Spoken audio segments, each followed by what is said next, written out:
Hey there. Do certain topics, like chemical equilibrium, bring you down sometimes? Don't worry, you're not alone.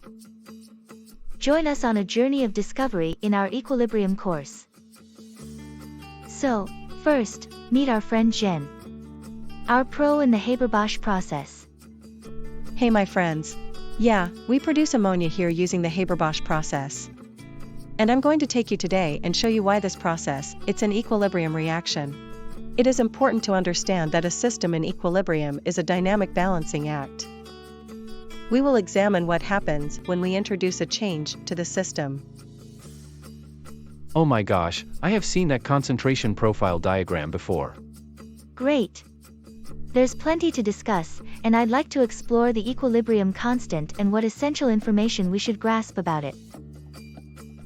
I thought you would never ask. So, if we've piqued your interest, it's time to take action.